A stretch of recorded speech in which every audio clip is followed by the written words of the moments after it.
Hello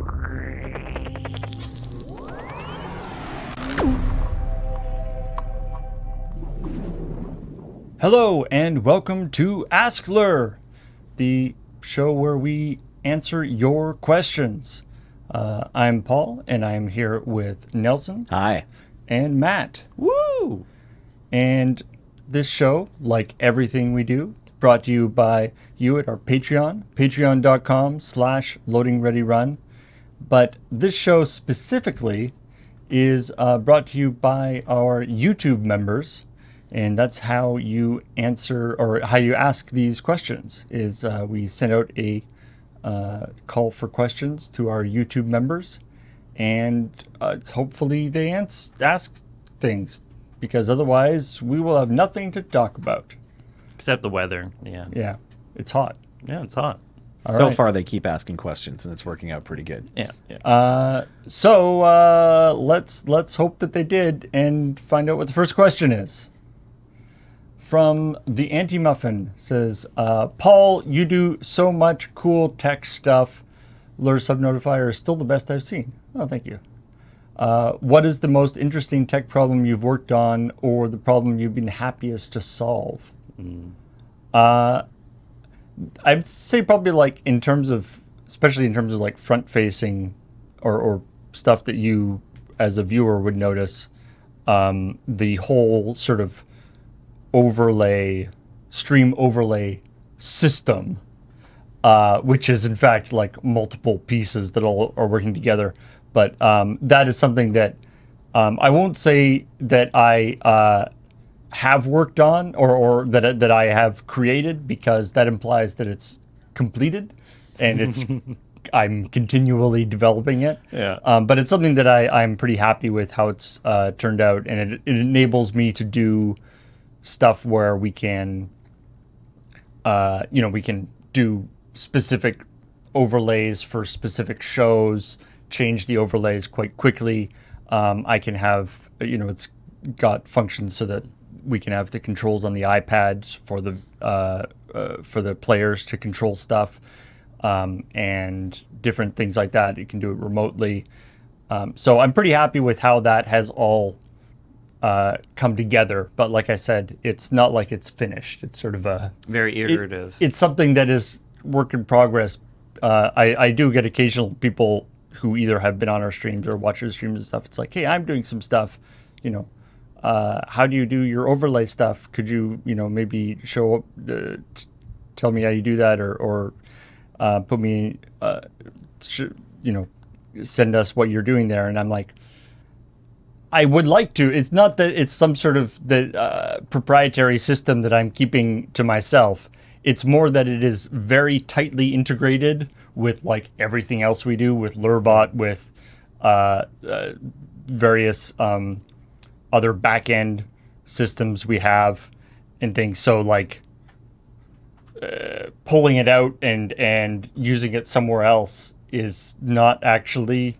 So it's something that could theoretically be done, but I haven't done it, and it would be quite complicated to sort of extract it from the infrastructure that is our office. Like it doesn't work not in this office right now anyway. This is its forever home. We don't plan on adopting it out to anyone else. Like, I would like to teach you how to do the sound effects and pop-up of the dungeon and the AFR draft videos, but I need enough time to explain it to you that really we need to get into billing. Yeah, well, yeah. But yeah, I think that's... the other thing that I've made that I am... proud of, in the sense that it's something that I think should exist, and we use it all the time, is I made a little widget first for XSplit and then for OBS that allows me to move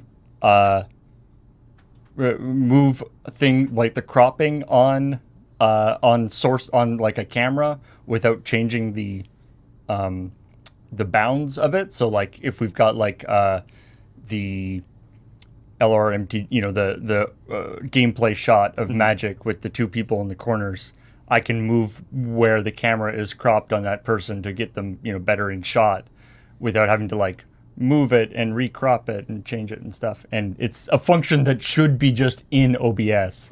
And I had to kind of build a little widget to do it in a less good way than could be done within if they just made it like integrated into the system. But If you know that agony of working in that system and not having that widget, then you know how much of a victory it is. so yeah, sometimes it's just one of those, it's like, I think this thing should exist. I think I might be able to make, so I'll try to actually like make it, because I can't wait for somebody else to try to do it. Anti-Muffin, if you don't already work at OBS, we're really hoping you work at OBS soon and are watching this. All right. Yes. Next question. For Paul and Matt, you are both very much behind the scenes on your average LRR than in front of the camera. Nelson, you started more as a friend and collaborator in small ways. What is your favorite aspects of working with LRR from your unique positions? From Pinball Witch. Sure. I mean, I can start. I really like doing writing meetings and watching like a sketch go from someone's idea that they're like vaguely embarrassed about to share with the group. Because sometimes it's like you've got a writing meeting and like, you know, there's like 14 people there or whatever. It's like you're on stage just when you're supposed to be in a closed door meeting. And then, you know, there's feedback, there's collaboration, like you said. Turns out there are bad ideas in brainstorming. Yeah. That was a bad idea. Right? Yeah. But we learned from it. Yeah. It's the way an idea will like start as like, here's kind of a weird idea I had, and the end result in the sketch might be quite different from the random idea Yeah, that it only- you started with, but that was sort of the seed that led Yeah. to the thing. Yeah, there might be like half a joke in the original idea, and then like everything, all the trappings of the first idea change in the meeting. But then you're still going for that same punchline. But now it's like we've changed who's talking, we've changed where they are, we've changed who the characters are, Yeah. right? Like The sketch of Theseus. all exactly, yeah. Sketch of crap shot of Theseus. That even happens with like the segments we do for live a lot of the time too. Is that people come in with a wacky, cool idea that sounds funny, and then we have to get into logistics, and suddenly it's like, oh, I've thought of three Yeah. steps above that how we can really polish this and make it work. Right, It- yeah, It it's is like- fascinating to see that whole thing happen. Yeah, I mean, live is definitely like where the sort of rubber hits the road in that respect, where it's like, okay, this is a funny idea, but for you know, really now, how is this actually going to work? Can we ship that many oranges in 3 hours? And we can't just No. like fake it with editing afterwards, because Yeah. we're actually doing it live, unless it's pre-record. I know for me, I really enjoy, because I do video editing here primarily. I enjoy seeing the stuff that gets cut out. Like even just the little quips and jokes that don't really make it as like building the narrative of the video, but they're still funny. So those are just little treasures for me and Kathleen and I was gonna say Maybe Lunar Jordan? Jade for Heather. Oh yeah, Heather. Right, yeah. I mean, if you're the person who deletes the scenes, you already have access to deleted scenes and outtakes. Yeah. You get to choose what's the best take. It's like I saw recently, just on YouTube for whatever reason, the season 2 of the panelists clip show thing we did at the end of that, which is just like stuff that didn't get into the episodes but was still funny. And it's a phantasmagorical experience to watch that 12 minutes because it's just out of context quips and things. Well, it's especially, you know, for a show like Panelists or some of the more stuff where we're just kind of riffing on things. There will often be a situation where there's funny stuff, but you know, there's you know, we want it to fit into a specific time frame, and it maybe doesn't build the whole process. So, you know, maybe that gets cut out, but it's still very funny. Yeah. I do want to go back and do more panelists at some point. It's very fun to make and edit. Yeah, looking forward to seeing more of that show. Yeah, absolutely. I mean, the question is sort of what do you get out of LoadingReadyRun? I mean, I as one of the owners of the company, obviously I have worn many hats over the years of Loading Ready Run, and so I mean I enjoy all sorts of different aspects of it, except for some of the actual like boring Filing taxes. Yeah. and Yeah. administration stuff. But that's not really like the super fun creative part. I mean, as you probably guessed, I do enjoy a lot of the production sort of behind the scenes stuff. Being able to, especially with a lot of the live stuff we're doing now, it's very satisfying for me to be able to present things in a fun way and thinking up new ways to, especially Ben and I have been working a lot lately in terms of thinking, it's like, okay, we're doing Warhammer or we're doing some other show or Magic or whatever, but like, how can we present that in as good a way as possible? Right, we changed the angle of the draft cams recently, and it Yeah, was like, yeah. oh, this is a cool like new feature. Yeah. Or like you're saying with like the dungeon, whenever we do pre-releases, Right. I'll always be like, There's always is there- something, yeah. Is there any mechanic in this set that I can do something goofy with? Yeah. Like the sort of day-night make cycle. to or make it stuff. fun. Yeah. So stuff like that, I definitely really enjoy. Or like that thing you added to the overlay for the Warhammer streams of like each round. Oh yeah. Yeah. So yeah, Paul obviously likes being able to pull various different rabbits out of his hat on stream, and we Yeah. all appreciate it too. Yeah. Is Dice Friends coming back? I would be especially interested in more sessions DM'd by Cameron or Return to Paranoia. Well, Jeremy B., I have some good news for you.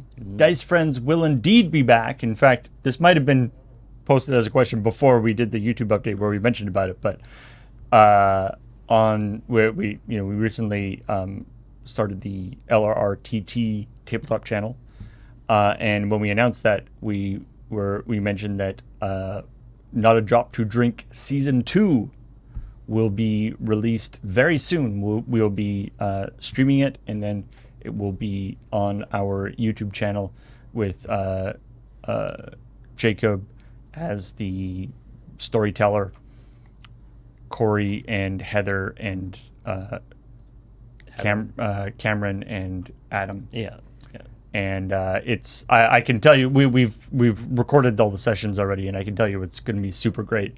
As to whether more Paranoia or another Cameron campaign, we don't have anything currently in the works, but I know that Cameron and Dale and all the people involved in those ones would like to see more stuff happening. So it's mostly a matter of scheduling and getting coordinated on that. Wrangling all those cats. Yeah. Can I ask, because I don't actually know, will the next season of Not a Drop to Drink, will the editing for these videos, since they've already been recorded, is it mostly just top and tail, or is it more like edited sort of like Elder Dragon Social? It's mostly just like a view of the, kind of like it was a stream. So it's pretty much straight. There's a few sections that if we cut stuff out, if something messes Right, up. if someone or had to whatever. look something up for 10 minutes. Yeah, maybe that's if kind of- there's a long period where people are looking stuff up, we'll cut that out. But it's generally, what you see is what you get. Right. Look forward to just hanging out with the Kind crew. of stuff. So it should be a lot of fun. Sweet. Joe Mitchell says, since it's now the height of summer, and do any of you have a fun memory or story from a summer vacation you've taken? Okay, so I have one. It wasn't summer, but it felt like summer. A few years ago, I took my family to Hawaii with a bunch of my extended family. And I don't know if this is a fun story, but I wanted to share it anyway. I think it's a funny story. It's like you can all enjoy you can have some schadenfreude from my misery. Okay. So hopefully it is a fun story the for best the viewer. kind of story for Exactly. us. Yeah, I Yeah. put myself directly under the bus here. And so at the time, I have like a 1-year-old and a 2-year-old. And I'm there with I'd do the 5-hour flight from Victoria, or we got to go to Vancouver first, Vancouver to Hawaii.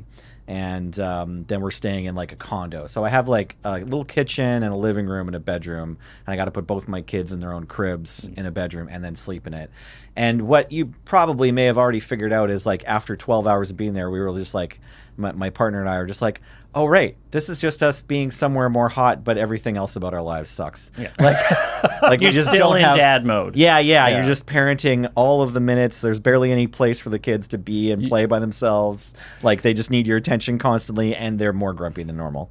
Right. So yeah, taking care of a kid when you're like on the beach is not actually that much better than Yeah, taking care of them in your own living room where like there's space for them to go distract themselves without you having to watch out for sharks. They just have more things to complain about now. I will say though, if you're staying in Waikiki and you have toddlers or whatever, we got a. This is funny because I'm normally kind of against animals being caged or whatever, but we got a week-long pass or a month or a year-long pass or whatever to the zoo because it was just the only place where we could find where you could let the kids run. And like the zoo had like lots of paths, so check out the zoo in Waikiki, I guess. I have been to that zoo on a trip to Hawaii. It is a very nice zoo. Right. Yeah, it's a good zoo. It's a very nice. I guess I don't know if this is a summer vacation memory, but I guess same thing. I don't know why people from Victoria, when we think about summer, we think about vacations to Hawaii, but there it is. Yeah.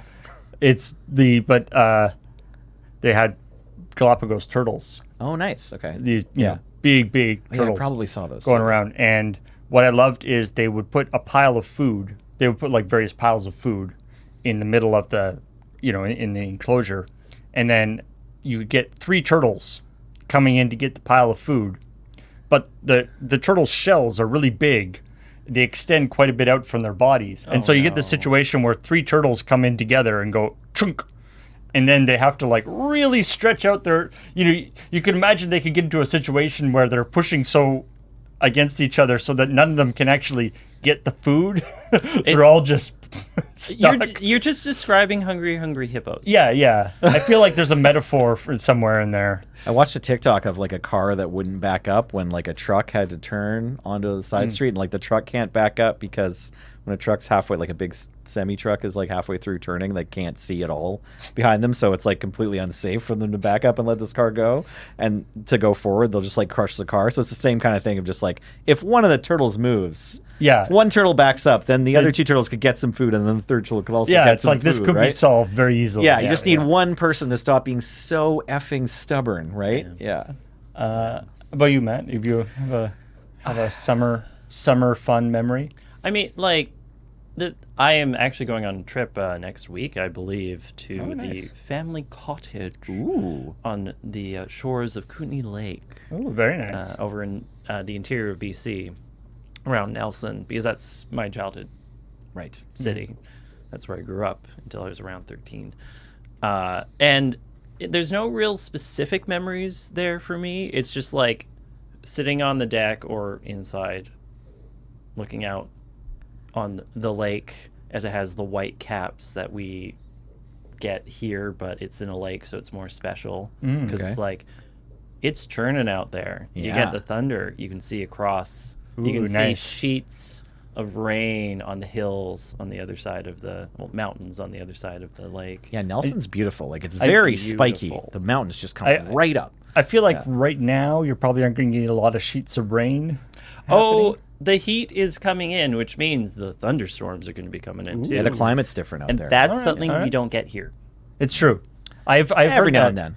I've heard though that from people who are like from the interior or from the prairies, they get grumpy because we don't get like good thunderstorms here. And then I'll be like, but there was some thunder and stuff. And they're like, no, that wasn't a real thunderstorm. We don't get thunderstorms every year here. Yeah, that wasn't proper thunder. You don't get multiple summer blackouts from the power lines getting broken down. Oh, too bad. Like we got in Nelson and also in Kamloops when we moved there. Just multiple blackouts every summer, expect it. The lightning here too, like when there is lightning in Victoria, it's usually like sheet lightning, like just from one cloud to another. Does anyone else notice that? I don't often see like when I'm watching a thunderstorm in this area, a lightning bolt actually like come down and connect with a tree or a building or something. Well, there's no real... Not enough people struck by lightning. That's really the problem that Victoria has. Yeah. There's no mountains for it to attach to, so... Yeah. It's fairly flat here. Yeah. But it's lovely in the interior in the summer. You will roast. And there's bugs sometimes. There's bugs, yeah. Yeah, it's unfortunate that like most of my memories of summer vacations are marred by being eaten by mosquitoes. Yeah. I am one of the people that has whatever it is that mosquitoes like. Oh yeah, certain blood is tastier, seems right? to be coming from me. You and my mom. And so Not me, though. And so my family, I'm like you get like the bug, sacrifice, the sacrificial person. That's like, as long as Paul's out there, nobody else will get bit. Yeah, you can bring bug spray and you only have to put it on Paul, right? Yeah. Just so he gets fewer bites. You have that tasty AB blood. I don't know your blood type. Yeah. Anyway, next question. Zen Zephyr asks, the apocalypse has struck. Sure has. And you find yourself stranded with one other LRR crew member. Who do you pick to survive the post-apocalyptic wasteland with? Kathleen, because if we find a bag of coffee beans and 2 jars of peanut butter, that's like she's good for a month. As far as I can tell. Yeah, like I think her ration is the smallest and most portable. Yeah. I'm gonna say Heather because she is capable of making the decisions that I know I won't be able to. Ooh. As long as that involves, it's like, what should we have? What should we light on fire? Right. What should we have for dinner? She's like, it's going to be Matt's leg. And you're that's an important decision. That will be a hard decision for you to make. Yeah. I can't evenly, neutrally decide on that. Right. For the good of the group. Right. I don't know. I feel like Surge would be well prepared. I feel like getting Surge to be your apocalypse buddy might come along with some good preparation stuff. Maybe some. It turns out that Surge has been hiding the fact that he's a doomsday prepper this whole time. I don't know about a doomsday prepper, but just level-headed and has some sort of plan. Yeah.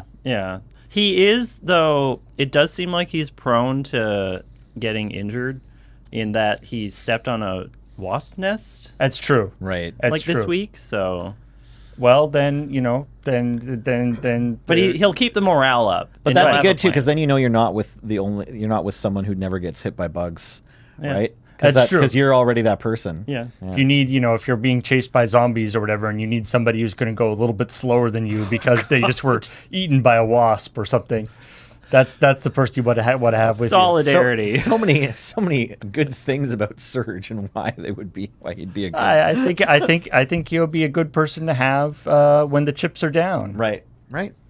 Okay.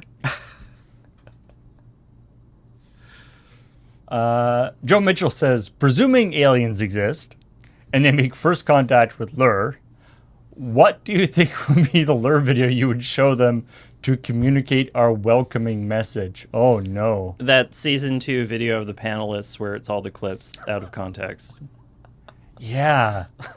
There's so much like pop culture and like context, like would they even know that most of the stuff is supposed to be a joke? That would be like, I feel like we're 90% chance they're gonna think that humanity is not worth saving if they look like if our videos taken as a representation of this is what mankind is about is the only thing they have to go off of. I don't think they'd be very optimistic about us as a culture. I think it would disarm them towards us because they'd be like, "Oh, these creatures are harmless. Don't worry about them." I would love to see if these aliens that came down happen to also be like an alien sketch comedy troupe. And so like the stuff that like their stuff that they're showing from their culture is also like alien jokes. That would be great. And then I love that. Like I love watching sketch comedy or comedy stuff from, other cultures or from groups that I am not that I'm not that familiar with. Right. Because it not only shows you, those people and that group, and teaches you something about them. But it also teaches you, it gives you an inkling of what they find funny about themselves, Right. which can be quite interesting. Yeah. I find that very cool, or sort of what in their world they find funny. And so I love watching sketch comedy from other countries and from different groups that I'm not familiar with. Yeah. You get the intent, not the words. Yeah. Yeah. I think I just want them to see any of the like, you know, the 20-minute periods around when we've made any of the like $1 million Child's Play, Yeah. like landmarks or whatever, you know, like when we hit 2 there's million or whatever chunks lifetime. chunks of Desert Bus would probably Yeah. be pretty wholesome for them to see. Yeah, exactly. Like it delivers a welcoming message. People are funny and tired, you know, and trying to be excited and happy with themselves, Yeah. but also kind of brain dead. And I feel like that's like a good. You know, Hopefully sort of- they'd understand the whole charity and Yeah. that kind of stuff. Yeah. Exactly. The coffee pong segment. Something like that. So they're like, this is a big sport in your in your planet. It's like, oh yes, yes. And I believe we've actually said on multiple occasions that Serge and James are the international coffee pong champions, Makes sense. and that this is the international coffee pong invitational. Can we give them both Punch a Chunk champions too? Like, is there? Even Oh a right, yeah, competition? yeah. Serge and James, they've got a lot of. Yeah, when you territory invent marked out. when you invent sports, it's really easy to be the international champion of them. Nice. Very fulfilling too. Yeah. Next question. Dreamwriter4242 says, you've all been on Dice Friends. Were any of you big into role-playing games before doing it on LRR? I read the AD&D Player's Handbook throughout the summer of whenever I was 14. Just like hung out on my stairs outside. I'm like, I'm outside. My parents aren't going to bother me here. On my front step. I'm just going to read about all of the rules of D&D. How many OCs did you create that summer? One. One? Yeah. Yeah, but mostly because I wasn't doing a ton of DMing, right? I wasn't like the game manager for most of them, but I made some characters. Sorry, did you mean campaigns with OCs or characters? Just characters. Okay, just in any general. original content. Yeah. Yeah, probably 4 or 5 total little projects. I feel like making characters in with RPGs, even though you don't actually have any RPG in any game to play in, is a definite that's something that most kids do. Sure. Yeah. Or people, most most people, like when you first pick up an RPG book and you're really into it. It's an attractive part of playing RPG games, I think. Yeah. Yeah. Painting the minis. Right. Yeah, the equivalent. But I have been kind of on and off with role-playing games for, it's like 25 years, I guess now. Yikes. So I've probably played, I don't know, in total, I think I've probably only played 10 or 12 campaigns. It's like, if someone asks me if I want to play D&D, my go-to answer is, no, I'm busy. I'm a dad now. Yeah. Well, even before that, it's just because I think at an early age, I realized oh, wow, D&D is a big commitment. It's serious. Because It's a time commitment. Because you don't want to end a session with okay, we're done. I'll never see you again. Everybody wants to be okay, it's Saturday. We're getting together to do our favorite thing. We're all going to have fun and be sad when we have to leave. And so you have to have the energy of we're going to keep playing D&D together, or whatever. Yeah. So, but if it's been multiple years since I've played a role-playing game, then I usually will say okay, let's talk about it. Maybe we can make this work. And so kind of cyclically for most of my life. You have seasons of it. Yeah, exactly. Yeah. I think I'm playing a one-shot tomorrow night, actually. It's either tomorrow or next Sunday. I'm just going to roll in and I'm going to roll in and play NPC the villain. Ooh, that's always fun. Yeah, exactly. Should be good. I played RPGs when I was really young. I was because I was such a cool kid. I was part of an RPG club. Makes sense. But the weird thing is, we never played D&D. I never played D&D until I was an adult. We played. There's sort of the Palladium. They're RPGs. Teenage Mutant Ninja Turtles, and Heroes Unlimited, and Rifts, and these kind of some weird RPGs. Toon, which is one that we played on. We played on stream during the pandemic a bit. We did some Toon games. But so I never played D&D until I was an adult, and I think the first D&D-ish one, it was Pathfinder, but which is basically just a version of D&D. I played a couple of very long games with Dale as the DM. That were a lot of fun. Each of those games was probably a year or two, Nice. every other week kind of thing. And so I really enjoyed those.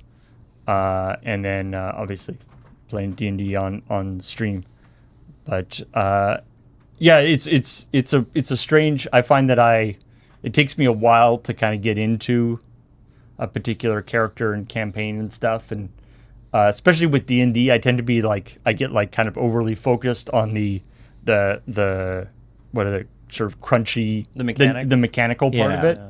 it. Being like, oh man, I could do this, and then I could do this, and I could do this, which is fun. Like it's I enjoy doing it and stuff. I feel like it maybe doesn't work as well on stream as the more kind of improv-y loose games that we often are playing on stream. Things like the Paranoia or the Fate system or whatever, where it's more kind of it's more like an improv-y kind of thing, where it's just like let's have fun and see what happens here, as opposed to the really tight mechanical Right. roll the dice and see how it goes. But Yeah, you're X feet away from the enemy, and you need to roll. Yeah, a die yeah. Let me know To what be honest, you're doing. You're on a grid, right? yeah, to be honest, I quite like the grid stuff. That doesn't work that well on stream because it slows things down. But Pathfinder, you do all your encounters on a grid thing, and so you can have there's more sort of tactical aspects where you're like trying to get around people and that kind of stuff, instead of like, hey, can I run up to the guy and hit him? Okay, I do that. Yeah. So you're saying that you might enjoy Warhammer 40,000? Perhaps. Most of my experience with tabletop games has been on stream. I've played a smattering of sessions in university with some friends I had at the time. They all just kind of petered out eventually, as most games do. That is the fate of mini games. I always have this slight guilt in the back of my mind of all the random characters that I have that are frozen in time. Yeah, no D&D session ever ends, or no role-playing game session ever ends. It's always, okay, Paul can't make it next Sunday, and then the following weekend is spring break. So let's just circle back at the beginning of April, and we'll talk about it. Yeah, and After midterms. and then so there's I'm pretty sure I've got a character who's about to die, Right. and he's just oh. And then we end it. And then the session ended. And he's stuck that way forever. Oh no. I feel kind of bad about that. It was the end of his story, so it was the end of the entire story. Yeah. I honestly am kind of getting an inkling and interest to join a local group Oh, nice. for something. I just need to find a local group to join. There you go. If you're local to Victoria and you want to run, you need another person for your game. Matt's here and around and looking for game. The last couple of years haven't really been the time to go and meet new people. So Yeah. And remote RPGs can in the same way as remote magic kind of works, but it's not the same. yeah, you can't share a bowl of chips together when you're remote. Next question. Ooh. Nelson, which magic card do you think has the best flavor? Paul and Matt, which cards do you think taste the best? Okay. From Joe Mitchell. So this is one that's sort of a marriage of new flavor text with the flavor of the card. It's fact or fiction, but you got to find the copy from Jace versus Chandra Dual Decks, and it's the flavor text is, I guess, it's supposed to just be Jace speaking, saying, try to pretend to know what's important, or try to pretend like you understand what's important. And fact or fiction is you reveal the top 5 cards of your library and let your opponent split them into 2 piles, and then you take one of the piles in your hand and the other one goes in your graveyard.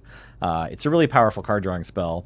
But it's notorious for being I don't know what's important in these 5 Yeah, cards. exactly. It's like you always know your own deck better than your opponent's deck, and then this card says like, okay, you got to figure out what your opponent wants the most and try to give them the least of it. Yeah. And it's just, and then the card's name is Fact or Fiction, so it's like, do you like, have they been trying to sell you on one thing being more important with the way they're playing or what they've been saying in the game? Have they been kind of tricking you? And I just really like, the card is really strong on its own too, but then when I read that flavor text, sorry, I know you asked like flavor of the card. I know that's separate from flavor text, but like that was the first thing that came to think. Yeah, they're related, I think. Yeah. Anyway, so the Fact or Fiction is the one that I go to for that. What's the name of the big tree in Kamigawa? Boseiju. I am interested in having a forbidden salad made out of the leaves of that tree. Nice. That seems like it would have an interesting flavor to it. Yeah. Yeah. Probably cursed in some way, but It's Might kill you, but maybe it'd be worth it. I gain a spirit or two. Exactly. I mean, I loved in I can't remember the names of the cards, but in I think it was Midnight Hunt, where there was like the 2 cards. There was like the cemetery warden with his dog, and then there was like another card that was like the dead cemetery, or I think it was just a flip card, and then it was like the cemetery warden is now a ghost, and his dog is just guarding the cemetery and can see the ghost and stuff. Right. I always love stuff like that, like the flip cards that are sort of not this guy turns into a monster, but like have like a cool change in the character. Yeah. Right, or the roles have changed between the 2 characters. Yeah.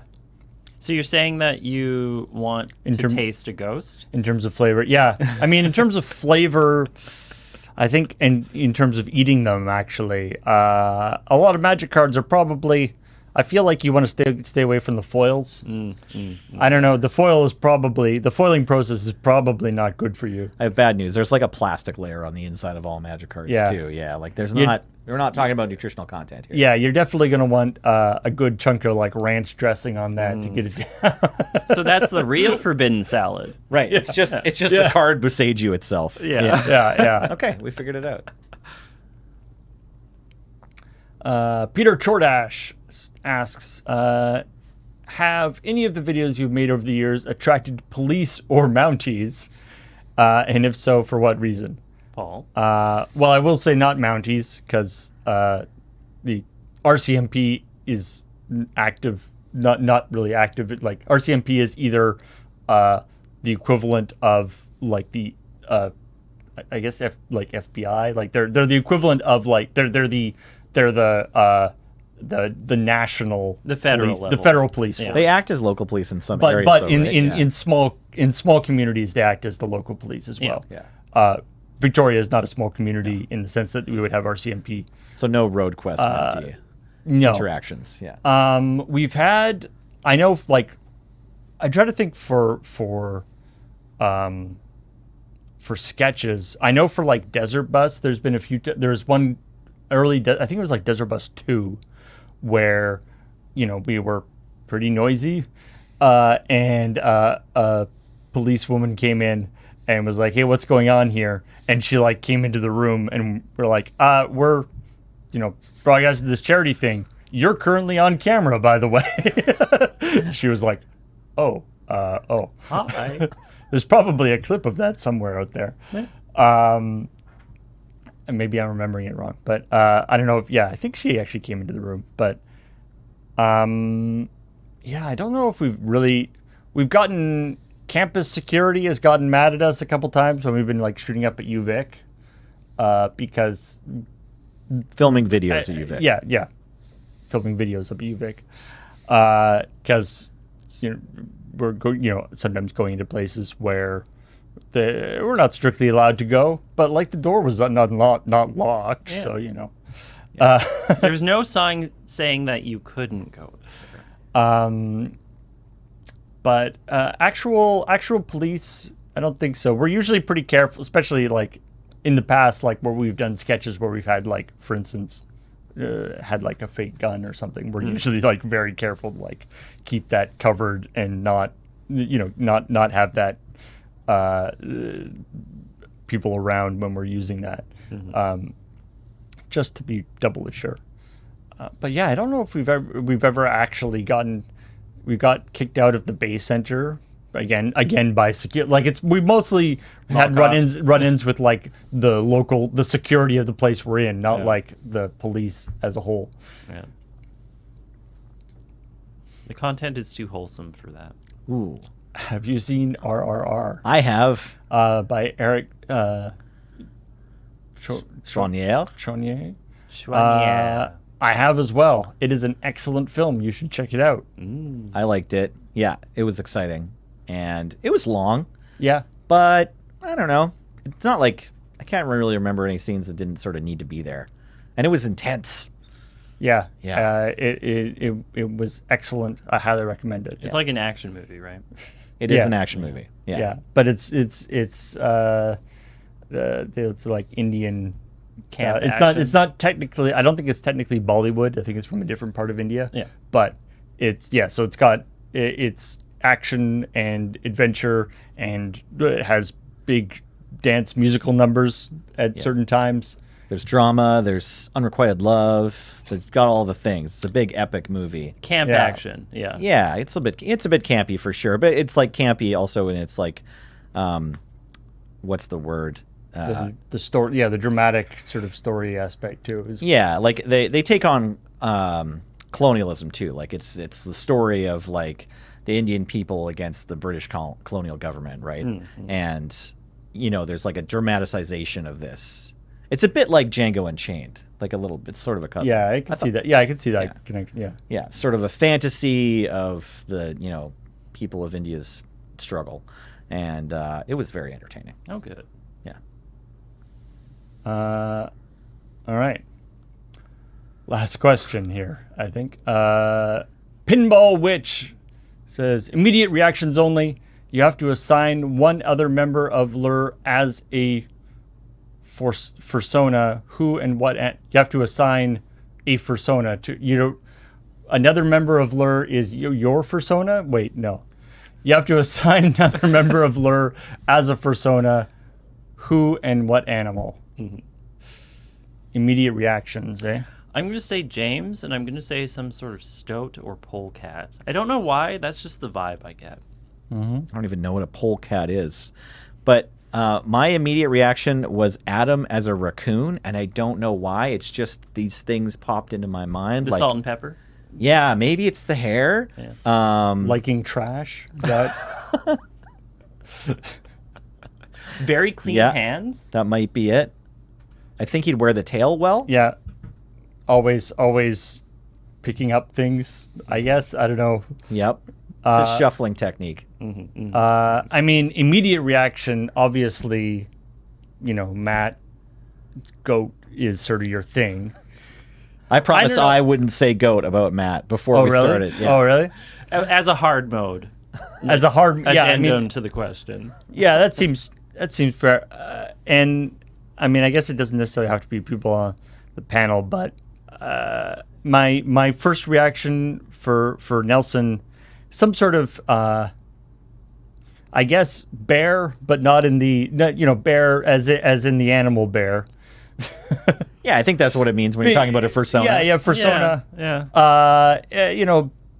Furry, boisterous, and Likes berries. I don't know.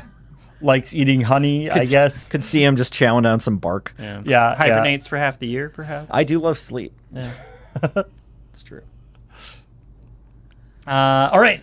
I think that was the last question. So, thank you all for joining us for this AskLRR. Once again, this is brought to you, as with everything we do, by our Patreon, patreon.com/LoadingReadyRun. And this, in particular, is brought to you by our YouTube members. So if you want to support us that way, you can get a YouTube membership, and that will also allow you to ask questions for next month, which will be a whole different panel of people. James chooses 3 people each time to be the people for it, We don't know who it will be yet. Maybe he does. I do not know. But until then, I am Paul, and I'm joined. This was also Nelson. Was. Thanks. This still is Nelson. This was Nelson. Yeah. He doesn't know yet, but it's past tense. And that was probably Matt. Woo! And thanks for watching.